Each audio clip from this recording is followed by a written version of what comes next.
Boa tarde, comunidade Vale do Sol. Meu nome é Cristiane, eu trabalho aqui em Açaí há 13 anos, para a Prefeitura Municipal de Açaí. Sou enfermeira do SAMU. Quero aproveitar e agradecer aí o prefeito, a Secretaria de Saúde pelo convite para estar aqui. Hoje também sou coordenadora do curso técnico de enfermagem do CEP. Quero agradecer aí o Aquiles, a Olivia, pela oportunidade, também pelo convite de estar aqui. Hoje a gente vai conversar um pouquinho aqui com a doutora Fernanda. A doutora Fernanda, ela é psiquiatra aqui no nosso município, uma figura muito conhecida, muito respeitada por todos nós, né, por toda a comunidade, que com certeza faz toda a diferença aqui na saúde mental do nosso município. Boa tarde, Fer. Boa tarde, Cris. Queria inicialmente agradecer pelo convite do Vale do Sol, o convite da Secretaria de Saúde, agradecer a oportunidade da Prefeitura, do prefeito, em estar possibilitando esse espaço para a gente conversar sobre a saúde mental, que é tão importante nos dias de hoje, na sociedade que a gente vive. É verdade, Fer. Fer, então, para começar esse bate-papo nosso aqui, você podia estar explicando melhor para quem está ouvindo a gente agora, como você define saúde mental? Saúde mental, a gente pode definir como um estado de bem-estar do indivíduo. Esse estado de bem-estar do indivíduo com ele mesmo e com as relações interpessoais que ele tem na vida. No trabalho, no relacionamento com os amigos, no dia a dia. Isso daí é dependente de alguns fatores, tá? A saúde mental, ela depende de variações biológicas, psicológicas e sociais. Então, é necessário que a gente tenha um equilíbrio nessas questões para que a gente tenha uma boa saúde mental. Na verdade, já é por lei determinado, uma lei federal de 2001, que a saúde mental ela é direito do cidadão. Então, a gente precisa sempre buscar diretrizes, buscar orientações, buscar estratégias, tanto para prevenir quanto para cuidar dessas pessoas que porventura já venham ter alguma patologia mental. Fer, eu percebo, né? Você pode dizer melhor para a gente como com respaldo, né, no assunto. A saúde mental, ela está sendo mais discutida, né? Mais falada do que antes. Graças a Deus, isso é um avanço que a gente tem tido nos últimos anos. A saúde mental, ela foi muito estigmatizada por muitos anos, existia muito preconceito com relação aos portadores de doença mental. Hoje em dia, a gente sabe-se que toda vez que a gente conversa sobre esse assunto, a gente está trabalhando para que isso acabe, para que as pessoas não tenham essa visão, né? Até porque a saúde mental, ela o cuidar da saúde mental é um cuidar da gente como qualquer outro órgão que a gente vai cuidar da mente, da nossa saúde mental. Então, a gente é um todo. Não adianta cuidar do coração, tá com a pressão boa, tá com o diabetes controlado, mas emocionalmente eu tô ruim. Até porque uma coisa interfere na outra. Uma pessoa, por exemplo, muito ansiosa, tem mais dificuldade de controlar a alimentação. Às vezes come mais doce, tem uma alimentação mais, né, uma certa compulsão, por exemplo, e aí o tratamento de outras questões clínicas também vai ficar prejudicado. Então, é muito importante a gente não negligenciar que a gente precisa cuidar da saúde mental.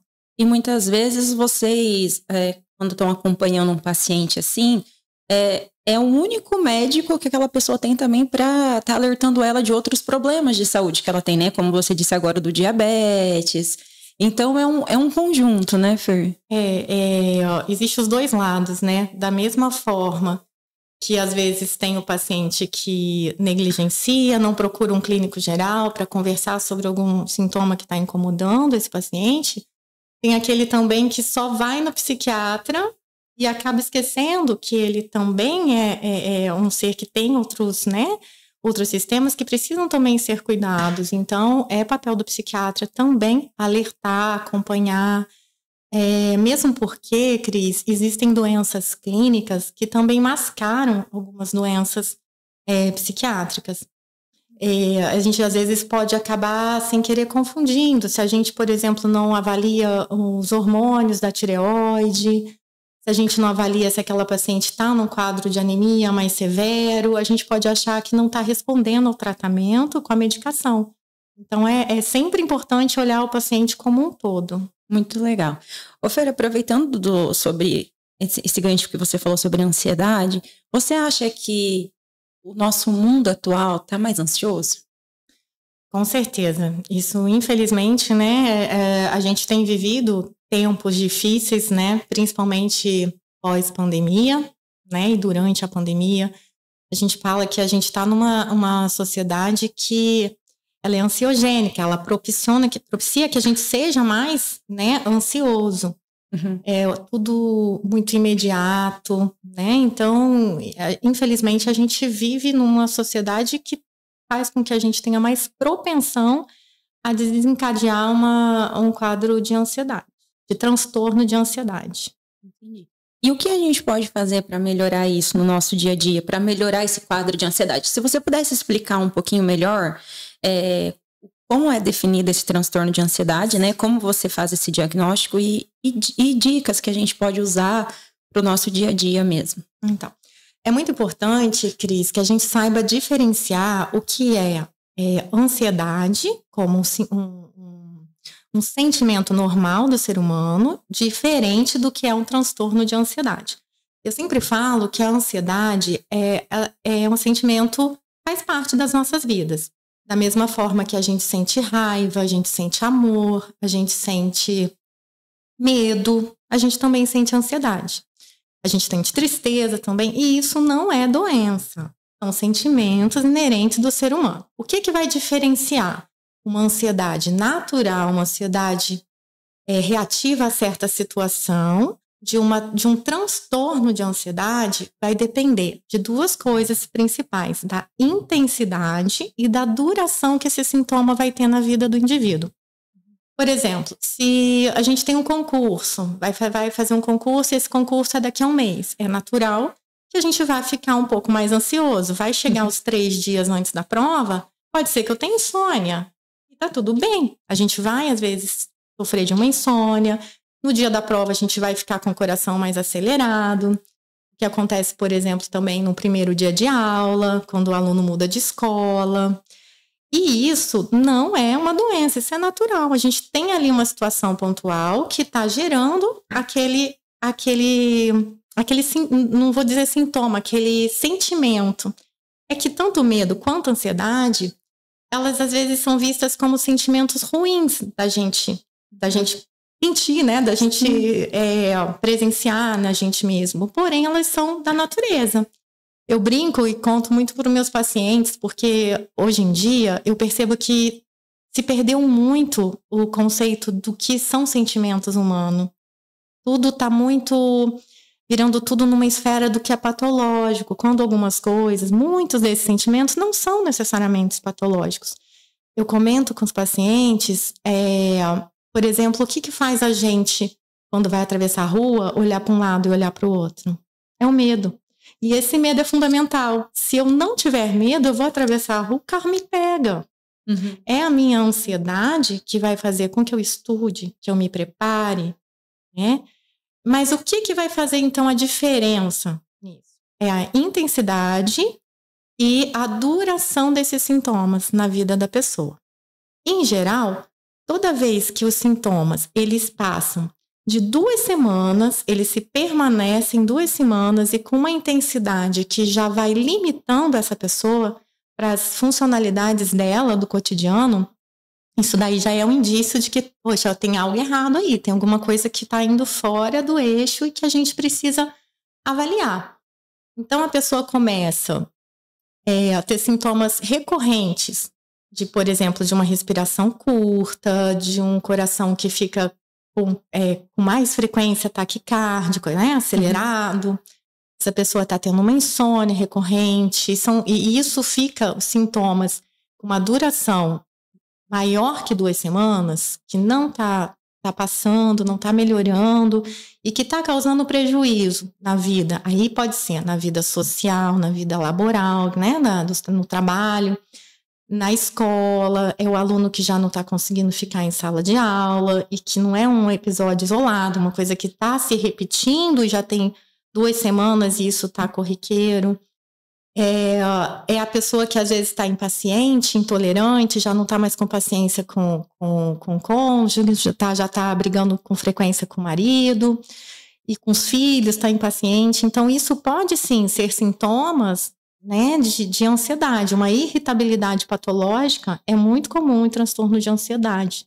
E a pessoa percebe. Tanto é que ela chega às vezes no consultório e fala: doutor, eu tô brigando muito, outro dia eu discuti no trabalho, mas eu sei que eu não tô normal. Eu não era assim antes, agora eu tô. Então, tô sem paciência com as crianças, eu já chego em casa gritando.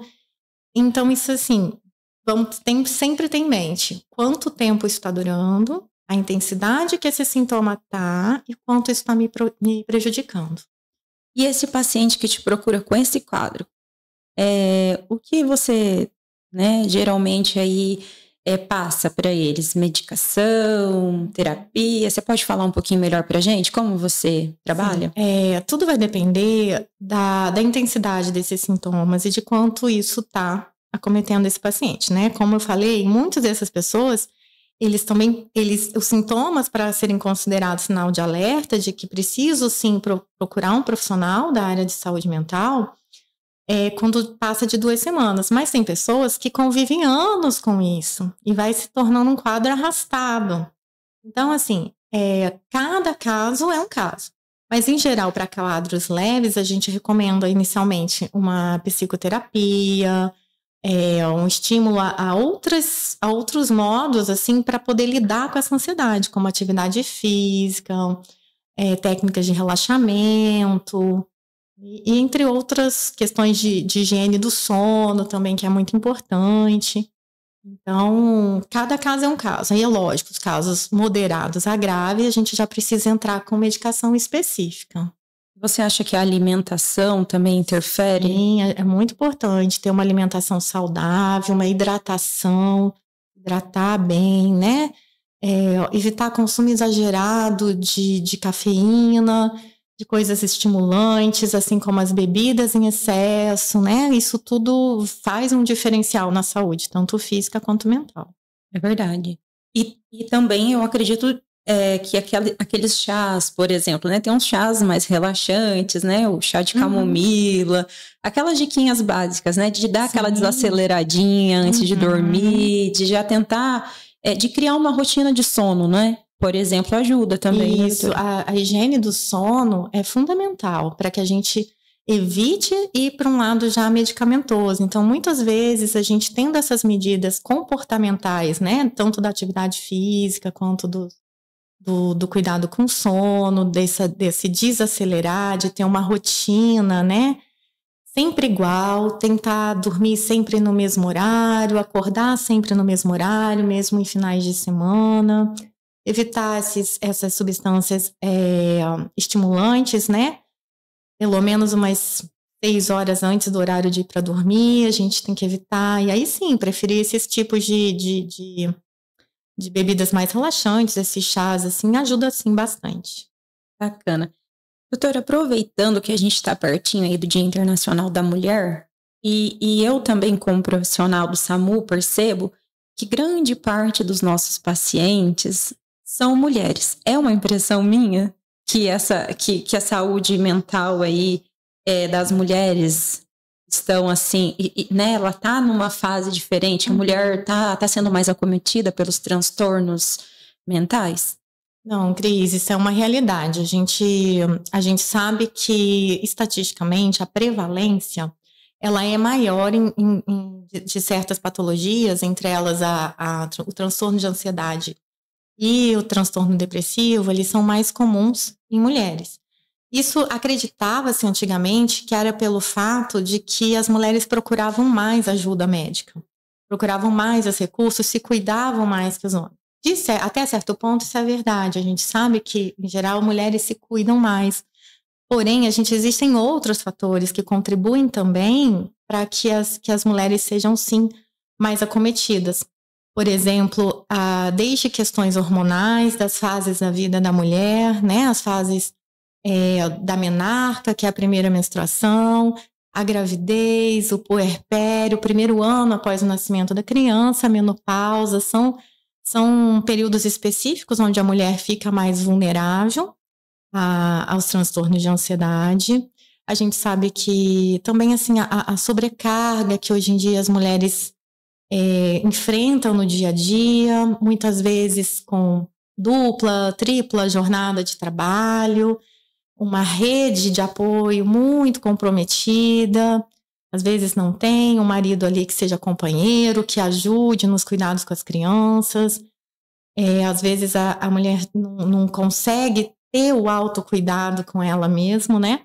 A gente fala assim, a gente precisa primeiro se cuidar, primeiro se amar, se cuidar para conseguir ajudar o outro. Sabe aquele exemplo de quando a gente está dentro do avião e fala assim, quando cair a máscara em caso de pane, primeiro coloca a máscara em você para depois você colocar na criança ou no idoso que está do seu lado. E é assim que funciona também na saúde mental. A gente tem que estar bem para poder ajudar. Se a gente não estiver bem, a gente não vai conseguir, nem a gente mesmo. Então, eu acho que isso daí também é um pilar importante que especificamente as mulheres precisam lembrar disso, né?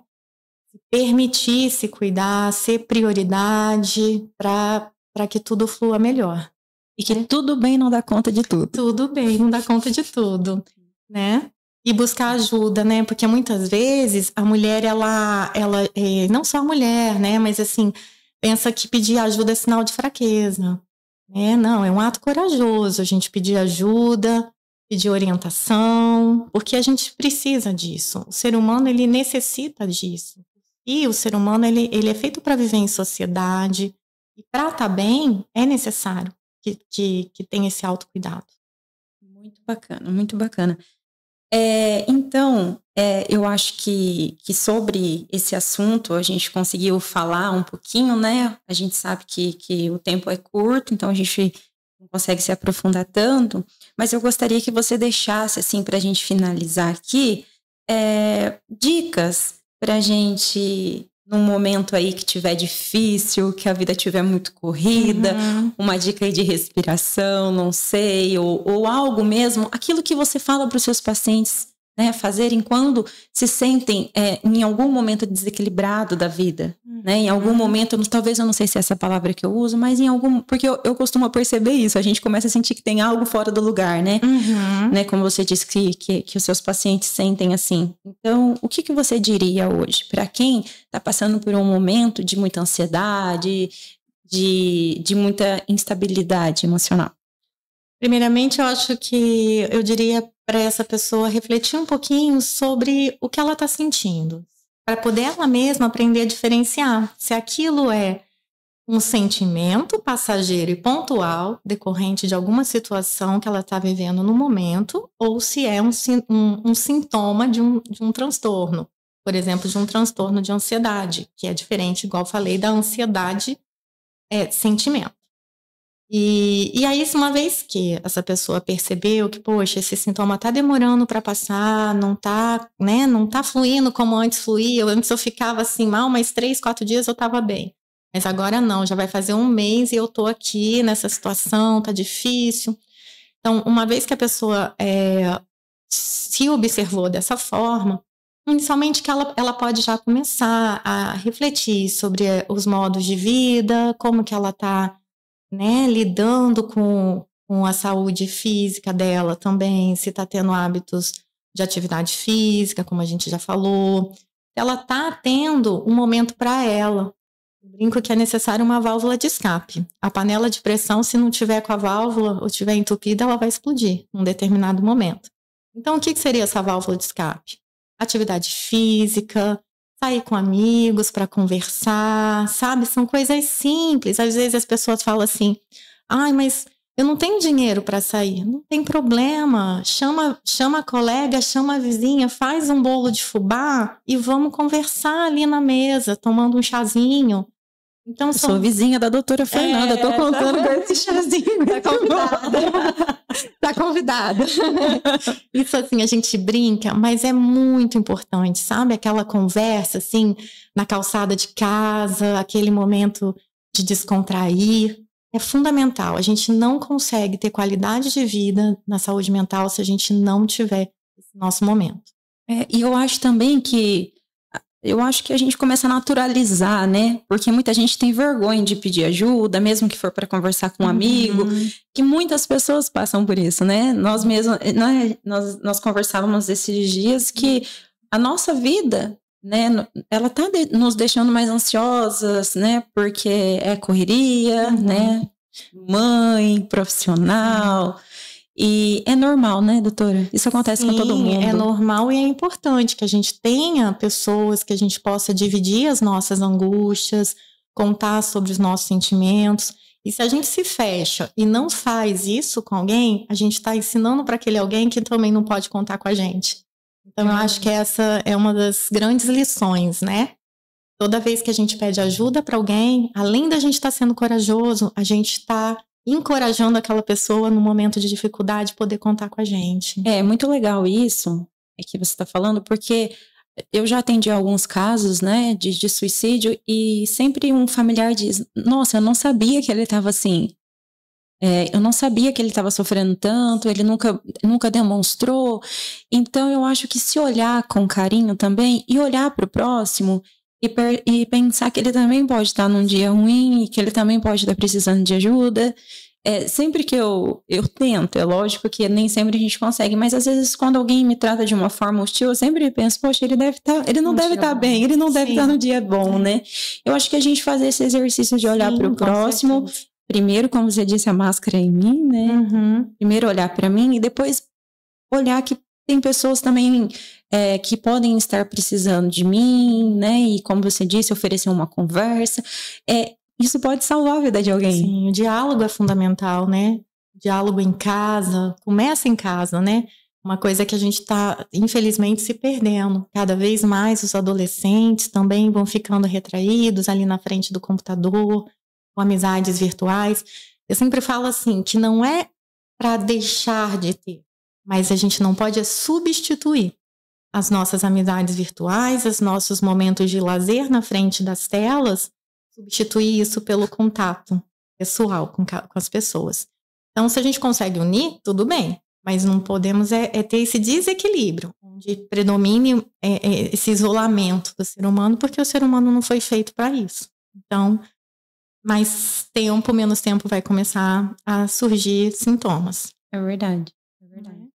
Mas é isso, e eu tô muito feliz de ter dividido esse momento com você. Muito obrigada, e que a gente possa continuar se ajudando. Obrigada. E de alguma forma aí também tá ajudando outras pessoas, que esse bate-papo nosso aqui possa ajudar alguém a identificar um momento que ele esteja passando aí de ansiedade, algum momento difícil, ou que encoraje ele a procurar ajuda. Né? E que precisar, tanto eu como toda a equipe de saúde do município, eu tenho certeza que vai estar disposto a fazer essa escuta, né? E poder ajudar da melhor forma possível. É verdade, é verdade. Eu vejo que essa parte aqui no nosso município, eu vejo isso de uma forma muito importante, né? Que às vezes alguém procura o SAMU e ele sempre fala isso. Eu já passei pela doutora Fernanda, né? Eu já passei por... Né, primeiro pelo clínico que encaminha o paciente para você, então é uma rede, né? Também temos os psicólogos do município. Sim, claro. Que estão aqui para dar esse suporte, que são muito importantes também. Mas enfim, eu espero que essa conversa nossa, né, seja importante aí para alguém agora, e um agradecimento de novo à comunidade do Vale do Sol. Muito obrigada pela oportunidade de estar aqui conversando com a doutora Fernanda, que eu admiro muito, ela sabe. Eu vou com a doutora, olha, eu conheço a doutora Fernanda quando ela chegou aqui na cidade, né, e ela trabalhava lá no hospital psiquiátrico, né? Eu era uma estudante de enfermagem, às vezes ia com ela de carona. Ela sempre, eu sei do amor que ela tem pela saúde mental, né? O amor que ela tem pela saúde pública. E a gente tem que aproveitar tudo isso aí e usufruir de todo esse seu conhecimento, né? Obrigada. Eu que agradeço. Espero que a gente consiga, de alguma forma, ajudar a população. E o que precisar, podem contar com a gente, com toda a equipe de saúde do município. Obrigada.